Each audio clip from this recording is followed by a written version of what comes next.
मेघालय और नागालैंड विधानसभा चुनाव के लिए प्रचार अभियान अब कुछ घंटों में समाप्त हो जाएगा।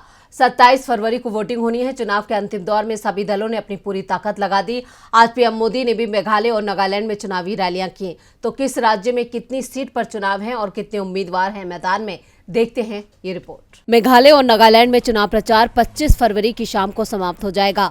मेघालय की सभी 60 सीटों और नागालैंड की 60 में से 59 सीटों के लिए 27 फरवरी को वोटिंग कराई जाएगी। नागालैंड की अकुलोतो विधानसभा सीट पर बीजेपी उम्मीदवार निर्विरोध चुनाव जीत चुका है। दोनों ही राज्यों में कांग्रेस और बीजेपी के दिग्गज नेताओं के साथ स्थानीय नेताओं ने जमकर पसीना बहाया। कल गुरुवार को राहुल गांधी मेघालय प्रचार के लिए पहुंचे थे। पार्टी अध्यक्ष मल्लिकार्जुन खड़गे भी दोनों राज्यों में प्रचार के लिए पहुंचे। तो आज बीजेपी के लिए पीएम मोदी ने वोट मांगे।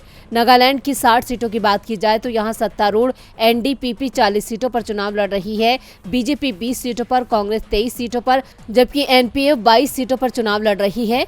एलजेपी रामविलास 15 सीटों पर, एनपीपी और राष्ट्रवादी कांग्रेस पार्टी 12-12 सीटों पर और सीपीएम 9 सीटों पर, जेडीयू 7 सीटों पर, आरजेडी 3 और सीपीआई एवं राइजिंग पीपल्स पार्टी 1-1 सीट पर चुनाव लड़ रही है।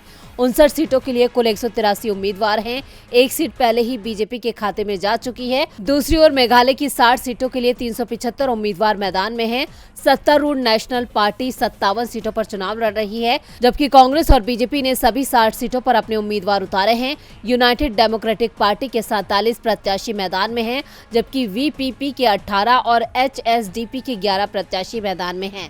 ऐसे में दोनों ही राज्यों में रोचक मुकाबले के आसार हैं।